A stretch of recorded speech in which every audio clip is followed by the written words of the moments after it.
최근 과천 그 은혜롭 교회로 알려져 있는 이단의 대표 신옥주라는 사람이 강제노역, 외화 반출, 폭행 등의 혐의로 6년형의 징역을 받았다 하는 재판 결과 소식을 들었습니다. 신옥주에 대해서는 제가 몇 번 말씀을 드렸습니다. 제가 아는 어떤 지인의 어머니가 거기에 갔다가 이렇게 탈출해 나온 그런 일이 있다 이런 말씀을 드렸고요. 거기 보니까 교인 한 400명이 피지에 가서 땅을 사고 집단 농장을 일구어서 이렇게 갔는데 왜 그들이 피지로 갔냐 하니까 피지가 피할 피자에다가 땅지자에가 피지 피하는 피할 땅이라고 그렇게 가르친다고 그래요.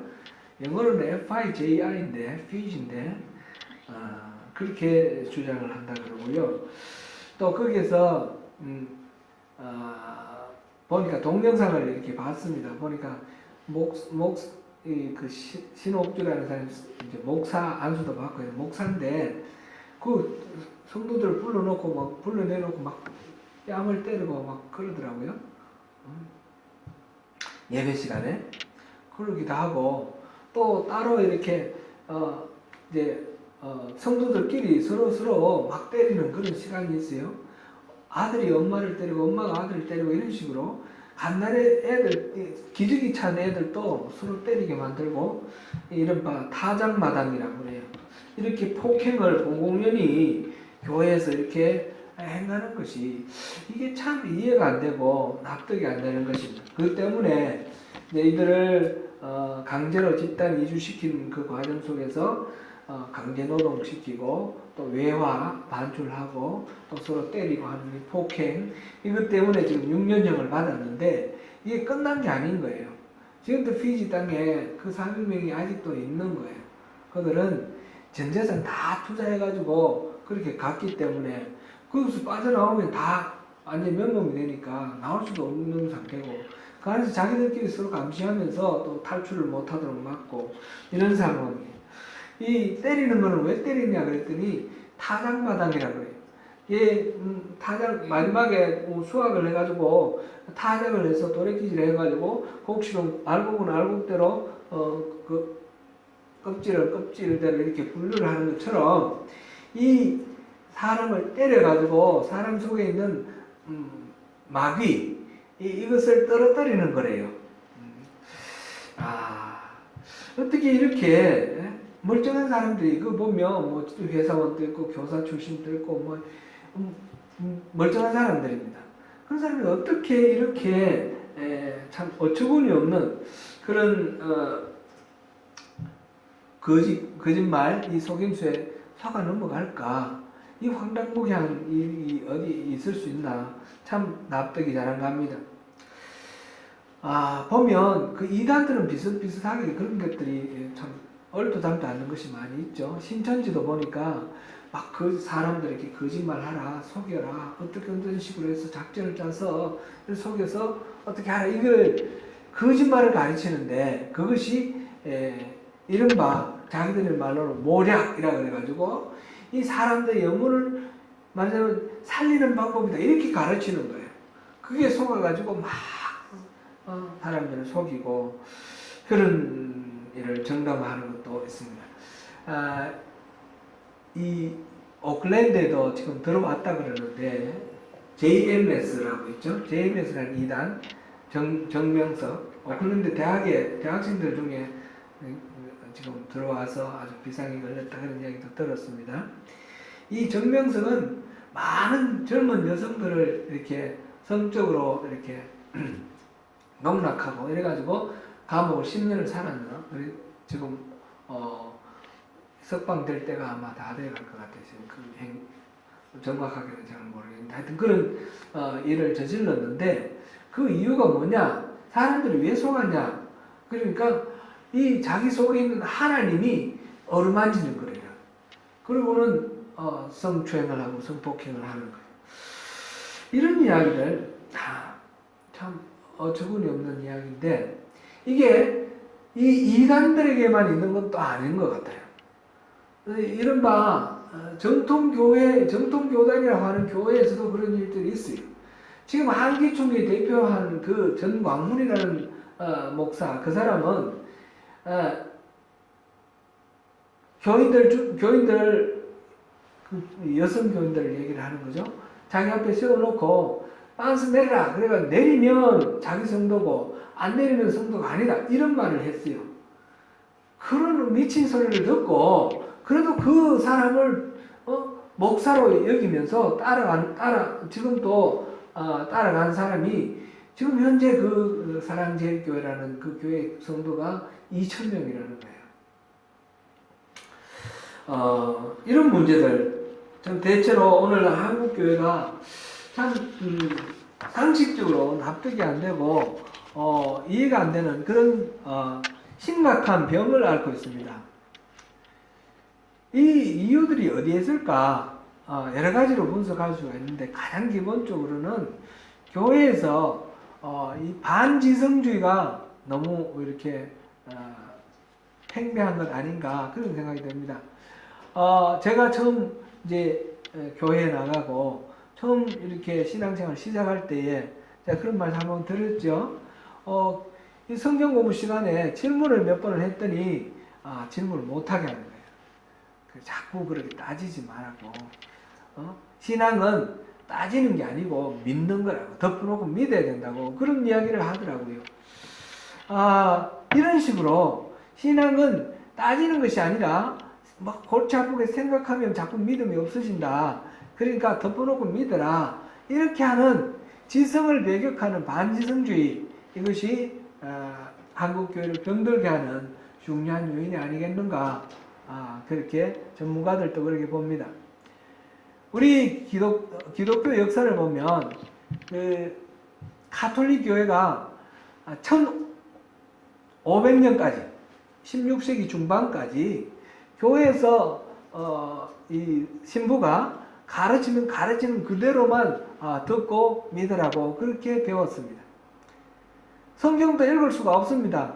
만약 일반 성도가 성경을 읽으면 이단으로 정죄되어서 화형당하고 그렇게 됩니다. 성경도 알 필요가 없다는 거죠. 가르쳐 주는 대로만 들으면 된다는 거죠. 16세기에 이르러서 독일의 신학자 마르틴 루터는 그건 아니다. 우리가 말씀대로 사는 것이 의미 있는 것이지 그 교회가 잘못 가르치는 걸 그냥 추종해서는 안 된다 해서 종교개혁을 일으켰습니다. 그리고 맨 먼저 한 일이 성경을 번역하는 것이었습니다. 그래서 모든 사람들이 성경을 읽을 수 있도록 하는 것이 이 개혁의 중요한 요소였습니다. 그러나 이 종교개혁도 그 마르틴 루터가 내세운 슬로건 중에 오직 믿음으로 솔라 피데 이것이 잘못 적용되어서 오늘날 우리 한국교회에서는 그냥 믿으면 된다. 오직 믿음으로 구원받는다. 이렇게만 강조되어서 덮어놓고 생각 없이 믿도록만 강요하는 그런 이유로 이렇게 잘못 적용되고 있습니다. 세상 사람들이 교회를 바라볼 때 교회가 참 이해가 안 되는 그런 것이 많습니다. 우리는 교회 안에 있으니까 이걸 인식하지 못하는데 교회 밖에 있는 사람들이 바라볼 때 참 이상한 거죠. 신옥주의 그 이야기, 피지라 그러는 거나 다당마당이라는 거. 이게 어떻게 먹혀들지? 그런 생각이 들죠. 그리고 전통교단에서도 그렇게 받아들여지고 있고요. 또 최근에 그 창조과학이라는 그것을 통해서 창조과학회 이런 사람들이 예를 들면 성경의 이 창세기 1장에 나오는 그 하루는 그 우리가 겪는 24시간이다. 이렇게 믿어야 되고 만약 여기에 대해서 그대로 믿지 않고 다르게 주장하면 다 이단이다. 이렇게 주장을 하는 거예요. 그렇게 말을 하면서 이 지구의 역사가 6,000년이고 우주의 역사가 6,000년이다. 이렇게 주장을 하니까 학교에서 배우는 거하고 너무 판이하게 달라서 젊은 사람들이 이해를 못하는 거죠. 그래서 교회는 이상한 사람들이 가는 곳이다. 교회는 생각 없는 사람, 정신 나간 사람들이 모이는 곳이다. 이렇게 생각을 한다는 거죠. 교회 바깥에서. 과연 그렇습니까? 교회는 생각이 없는 사람들이 모이는 데고 정신 나간 사람들이 모이는 데입니까? 여러분들, 우리는 그렇습니까? 우리 생각이 없습니까? 생각 없는 것이 미덕입니까? 아니죠. 실제로 교회 안에 그렇게 생각이 없는 것을 미덕으로 생각하는 사람이 있다는 거죠.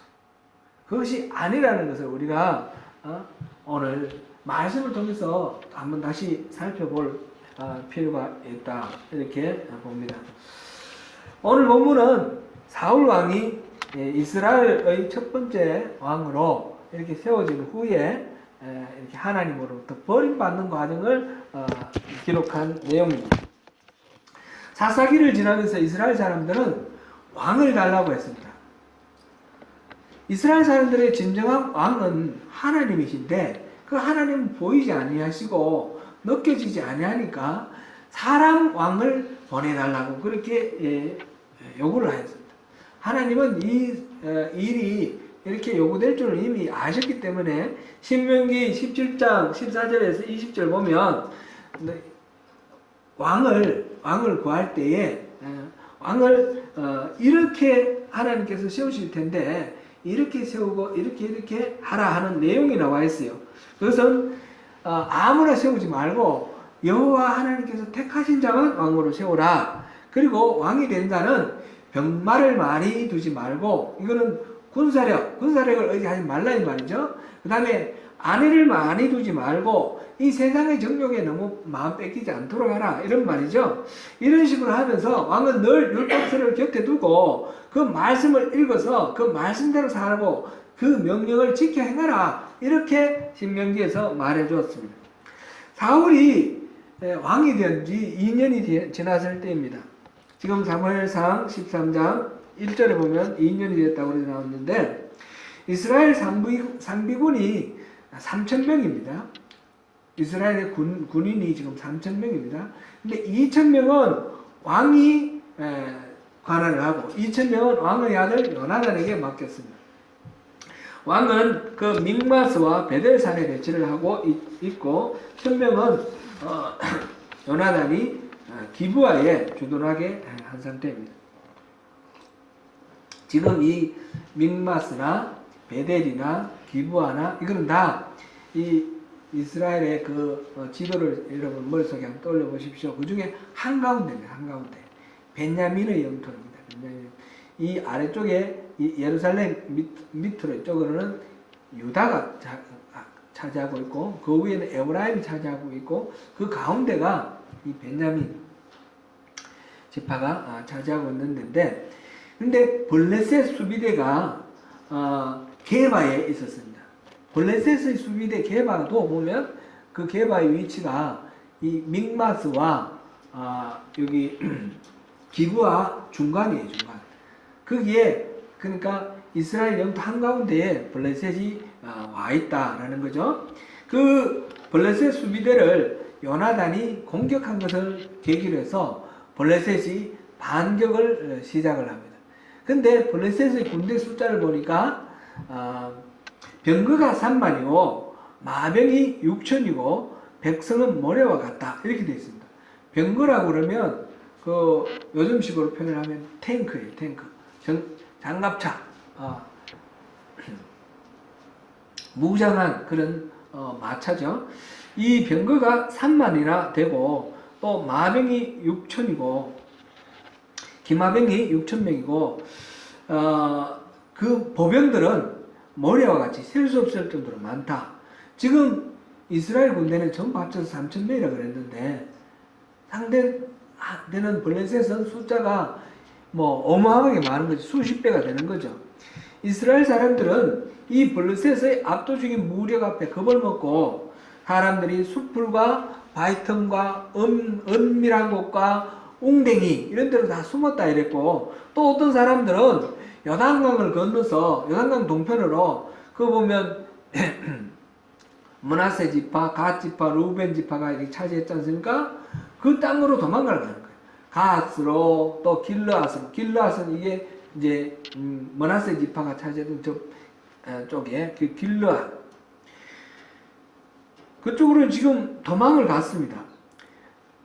당시 사울은 지금 군대는 위쪽으로 mik마스 쪽으로 이렇게 배치해 놓고 자기는 길갈에 지금 와 있는데 사무엘이 7일 안으로 오겠다고 그랬는데 오지 않은 상태에서 이 군사들이 도망을 가고 무서워서 흩어지게 되니까 이 사무엘이 직접 사울이 직접 번제를 드렸습니다. 번제를 마쳤을 때 사무엘이 돌아왔고 무슨 일이냐 물으니까 백성들이 이렇게 흩어지니까 부득이 내가 번제를 드렸다 이렇게 사무엘에게 말하죠. 그러니까 사무엘이 왕이 망령되이 행하였나니 이렇게 행하였도다.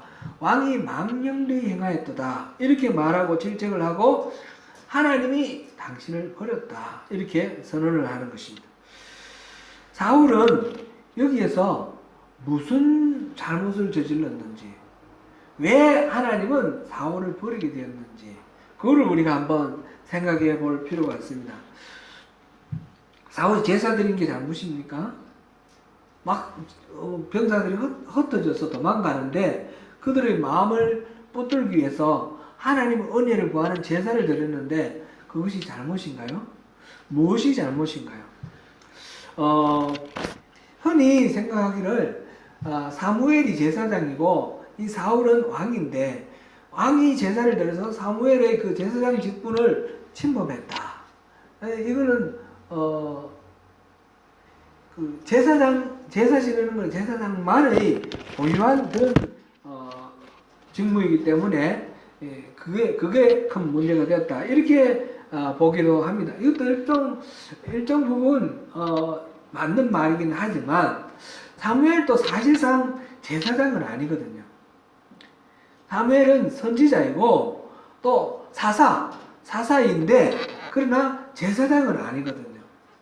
엘리 제사장의 아들들이 제사장이고 그 손자가 계속해서 제사장 역할을 이어나갑니다. 그러면 사무엘이 제사를 지낸 거는 제사장이 아닌데도 제사를 지낸 것에 대해서는 성경에 아무런 이야기도 없습니다. 그래서 왕이 제사를 지냈기 때문에 문제인 것으로 보기는 조금 난관이 있습니다. 무리가 있습니다. 실제로 다윗도 자기가 제사를 지내지 않습니까? 왕이.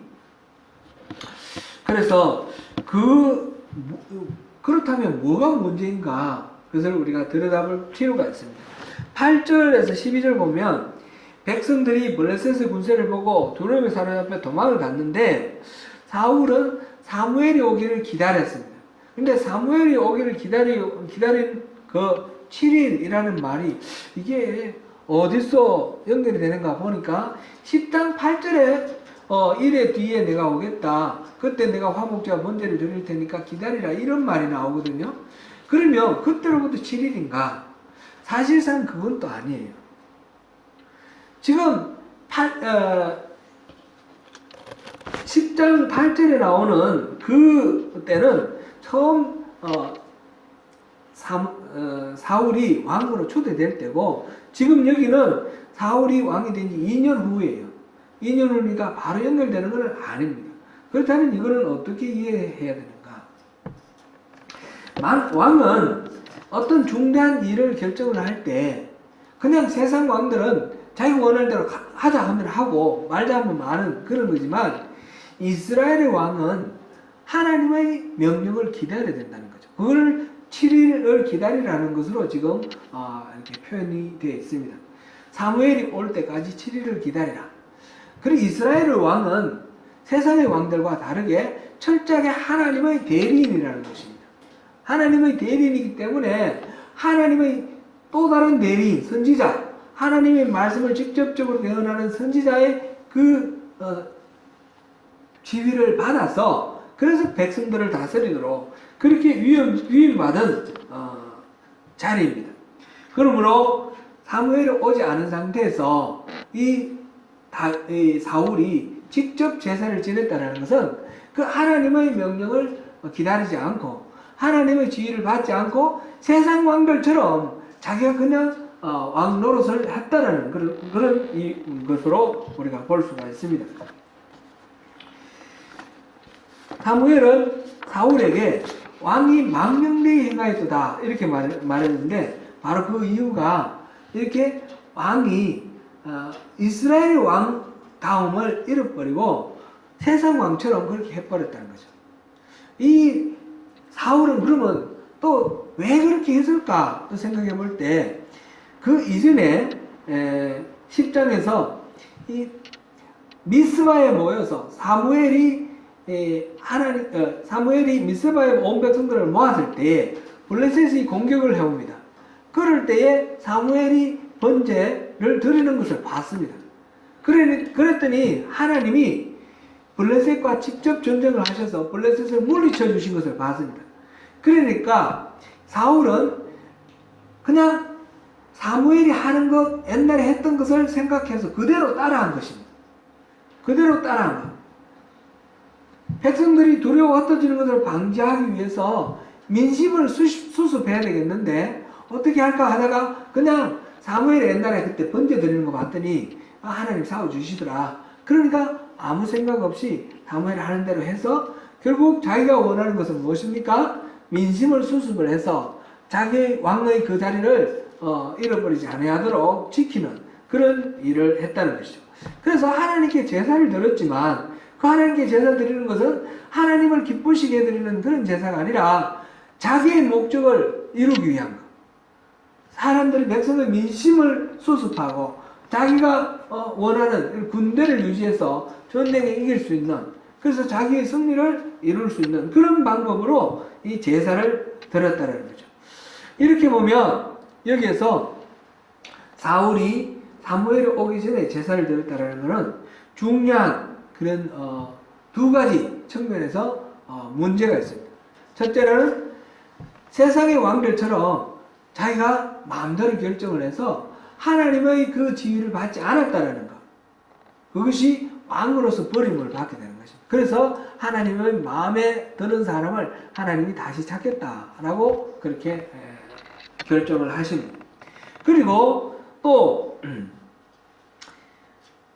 이 제사를 드리는 것도 하나님께 영광을 돌려드리는 것이 아니라 자기의 만족을 위해서 자기식으로 민심을 수습해서 자기의 어떤 목적을 이루기 위해서 사무엘이 하던 일을 그냥 아무 생각 없이 답습하는 그런 방식으로 제사를 드렸다는 것입니다. 세상의 왕들을 답습했고 사무엘을 답습했습니다. 그 중심에는 자기가 중심이 되어 있습니다. 이것이 하나님께서 사울을 질책하시는 이유입니다. 사울이 왜 질책받았습니까? 아무 생각 없이 그냥 따라했기 때문에 그렇습니다. 따라했기 때문에. 자기 욕망에 따라서 세상 왕들을 따라했고 그 다음 사무엘을 따라했습니다. 하나님께서 원하시는 것은 우리가 이런 식으로 그냥 답습하고 따라하는 거, 무비판적으로 하는 것을 원하시는 것이 아니라 철저하게 생각을 해서 그 생각에 따라서 행동하기를 원하신다는 것입니다. 누가복음 14장 28절에서 32절 보면 예수님께서 하시는 말씀이 나옵니다. 그 예수님께서 제자들에게 십자가를 지고 나를 쫓아서 나의 제자가 되는데 그 길을 나를 따르기 위해서는 여러분들이 뭔가 따져보고 해야 되지 않겠냐, 그런 말씀을 하십니다. 그러면서 망대를 세우는 사람이 예산이 얼마 들지 계산 안 해보고 그냥 세우다가 예산 떨어져서 중단하겠냐? 그러면 세상 사람이 조롱받지 않겠냐?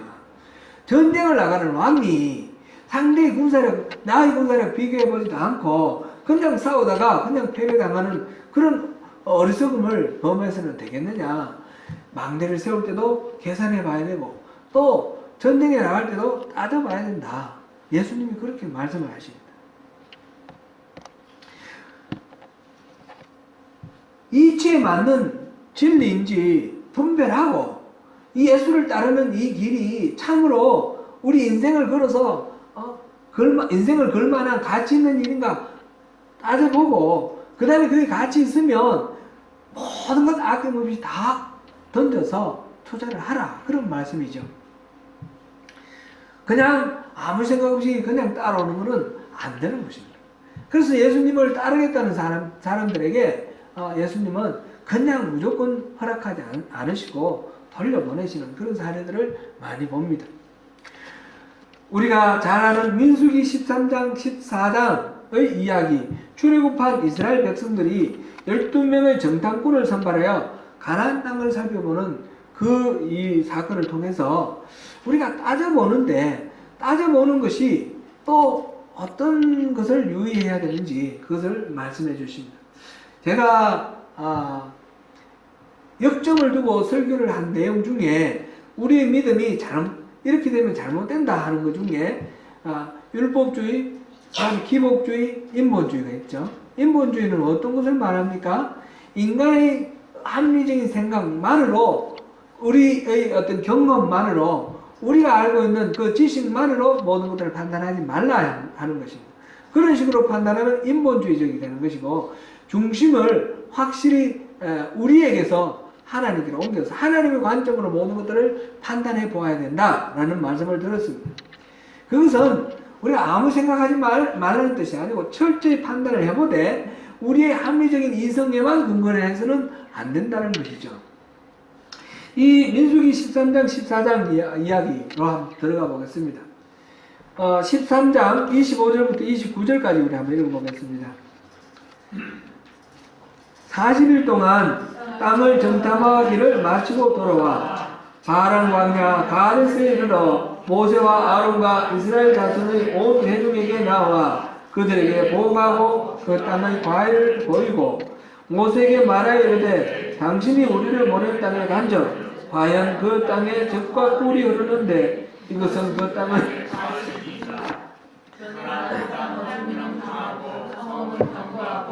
힘이 클 뿐 아니라 거기서 아낙 자손을 모았으며 아말렉인은 남방 땅에 거주하고 헷인과 여부스인과 아모리인은 산지에 거주하고 가나안인은 해변과 요단가에 거주하더이다. 여기까지는 12명의 정탐꾼의 의견이 동일합니다. 거기는 분명히 젖과 꿀이 흐르는 땅입니다. 포도 하나를 갖고 왔는데 막대기를 끼워서 두 사람이 메고 올 정도로 그렇게 아주 땅이 좋은 기름진 땅이라는 거죠. 그리고 거기에는 분명히 빈 땅이 아니라 이미 거주민이 있다는 거죠. 아낙 자손도 있고, 아낙 자손은 그인족입니다. 그인족. 골리앗 같은 그런 그인족이 살고 있고, 또 그 밖에 여러 부족들이 있는데 해변에 사는 이 가나안족도 있고, 산지에 살고 있는 아모리인도 있고, 또 이런 식으로 아말렉 사람은 남방 땅에 있고, 이런 식으로 그 땅은 이미 여러 민족들이 차지하고 있더라. 그 땅은 젖과 꿀이 흐르는 땅이지만 여러 민족이 차지하고 있고, 산 높은 곳에 산성이 세워져 있고 요새가 세워져 있더라. 이 객관적인 사실에 대한 인식은 똑같습니다. 똑같이 그럼 아무것도 안 보고 덕분을 본 것이 아니라 한 면밀하게 관찰해서 있는 그대로 보고를 했습니다. 그런데 이 12명의 정탐꾼의 보고는 둘로 갈라집니다. 12명 중에 10명은 그 땅을 지금 젖과 꿀이 흐르는 땅이라고 말해놓고 그 땅을 거주민을 삼키는 땅이다 이렇게 말을 합니다. 그리고 아낙 자손의 거인들이 살고 있으므로 우리는 그들 눈에 메뚜기와 같다. 우리는 그것을 차지할 수가 없다. 그렇게 말합니다. 이 말을 듣고 이스라엘 사람들이 밤새 통곡을 하고 그 새로 지도자를 뽑아서 애굽으로 돌아가자. 그렇게 주장을 합니다. 똑같은 그 결과를 두고 여호수아와 갈렙은 다르게 말하죠. 그 땅은 심히 아름다운 땅이다. 여호와께서 기뻐하시면 우리를 그 땅으로 인도하여 들이시고 그 땅을 우리에게 주시리라. 그리고 그들이 오히려 우리에게 밥이다 이렇게 말을 합니다. 같은 정탐 결과를 두고 정면으로 반대되는 두 가지 해석이 나오는데 어떤 차이가 있습니까? 무엇 때문에 이런 차이가 나옵니까? 여호와께서 기뻐하시면 이라는 이것이죠. 여호와 하나님을 변수로 넣었을 때에 이 결과가 달라지는 거죠. 하나님을 생각 안 할 때는 그들 앞에 우리는 메뚜기밖에 안 되는 것인데 여호와께서 기뻐하시면 그들이 우리 밥이 된다는 거죠.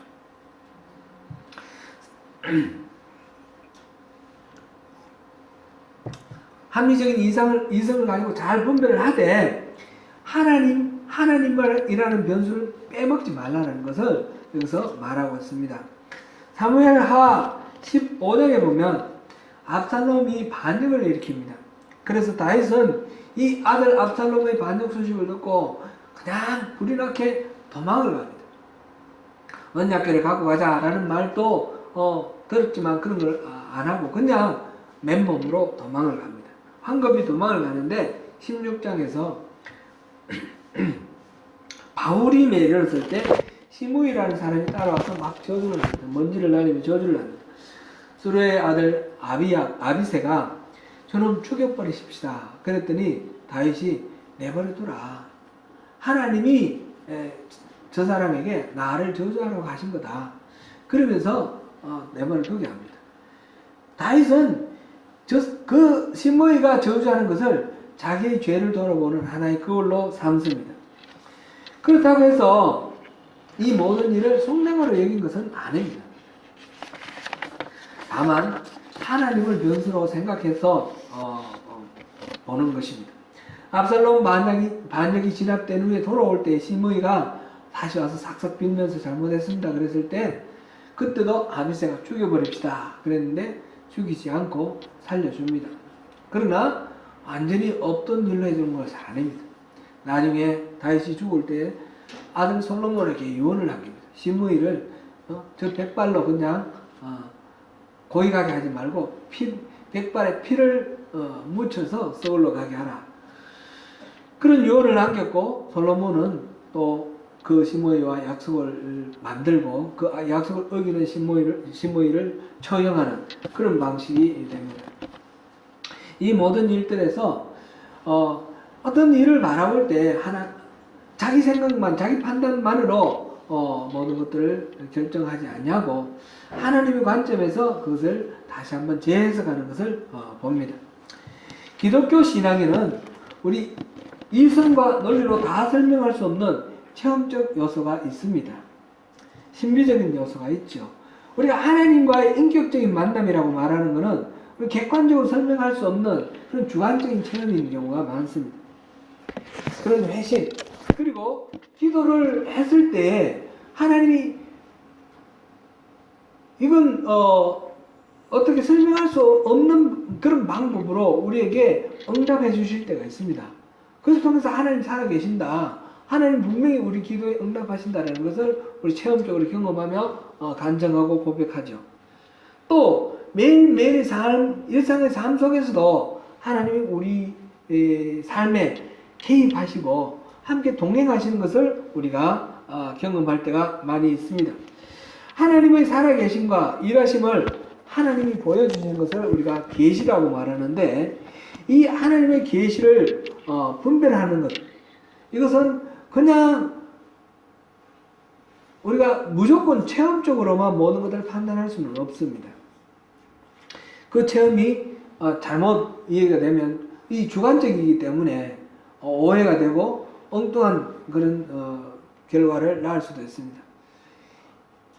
그래서 이것들이 정말 하나님의 응답이신가, 정말 하나님의 뜻이고, 정말 하나님이 살아계시는 그런 계시이고 하나님의 일하심인가라는 것을 위해서 판단하기 위해서 우리는 그것을 깊이 생각하고 성경 말씀에 비추어 보고 판단하는 그런 과정이 필요합니다.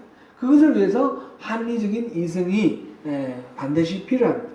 그런 과정이 없거나 그런 과정을 불편하다고 여기는 반지성적인 그런 태도를 가지게 될 때 바로 이단이 마음대로 사람을 유혹하고 끌고 가는 그런 식의 문제들이 생기는 것입니다. 사도행전 17장 11절에서 보면 이 베레아 사람들을 평가를 하는 내용이 나오는데 그들은 간절한 마음으로 말씀을 받고 그것이 그런가 하여 날마다 상고함으로 성경을 상고함으로 이렇게 평가를 하였습니다. 그리스도인으로 산다는 것은 아무 생각 없이 운명에 맡겨 사는 것이 아닙니다. 그리스도인이 된다는 것은 생각이 없는 사람이 된다거나 정신 나간 사람이 된다는 것이 절대로 아닙니다. 그렇지 않고 그리스도인이 된다는 것은 오히려 더욱 철저하게 생각이 깊은 그런 사람이 된다는 것입니다. 이성적이고 합리적인 접근을 하지만 그러나 스스로의 생각에 빠져서 길을 잃을 우려도 있기 때문에 항상 하나님의 관점으로 무엇을 바라보자 하는 것이 세상의 사람들과 다른 점입니다. 이것이 바로 이정표가 되어야 됩니다. 그것이 여호수아와 갈렙이 10명의 정탐꾼과 다른 그런 차이점이었습니다. 사랑하는 성도 여러분, 우리는 그동안에 하나님의 기준에도 작은 일에 충성을 다하며 선한 데 지혜롭고 악한 데 미련하면서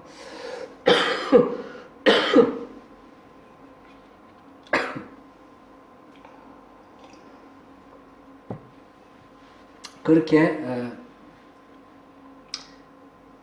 살자 하는 것을 우리가 살펴보았습니다. 그런데 선한데 지혜로운 참다운 지혜를 가진 사람은 범사에 감사하는 사람이다 하는 것도 보았죠. 근데 범사에 감사하면서 살아가기 위해서 우리는 그것을 운명론적이나 숙명적으로 받아들여서는 안 된다는 것을 우리가 살펴보았고요. 그 모든 일을 배후에서 일하시는 하나님의 그 일하심을 보고 우리 감사하자 그랬습니다.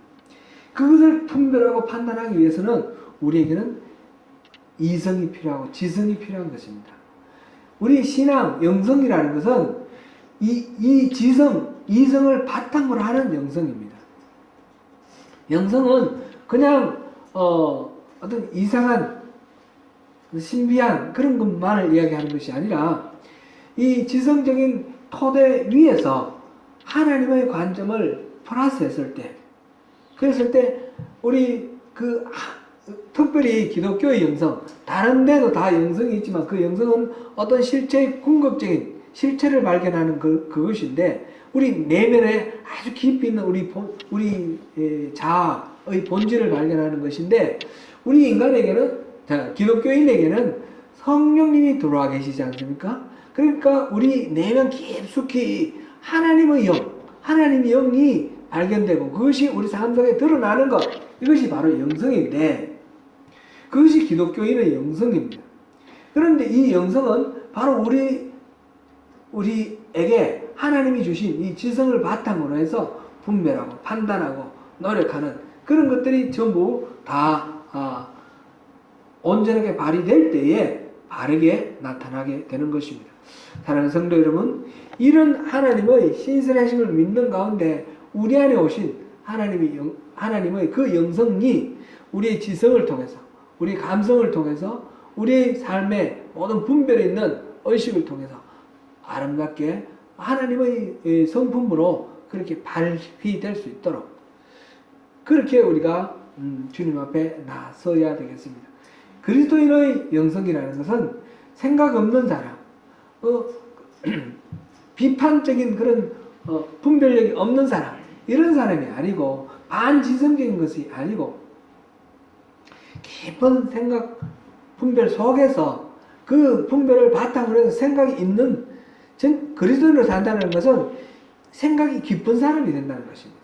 생각이 없는 사람이 아니라 생각이 깊은 사람, 보통 사람보다 더 깊은 생각을 하는 사람. 보통 사람들은 눈에 보이고 우리 감각적으로 판단되는 것만 생각하는데, 우리 그리스도인들은 그것에 플러스해서 이 우주 만물을 만드시고 운행하시는 하나님의 깊으신 뜻까지 생각을 해서, 그래서 분별하고 판단하는 사람, 생각이 깊은 그리스도인으로 오늘도 승리하시는 저와 여러분 되시기를 축원합니다.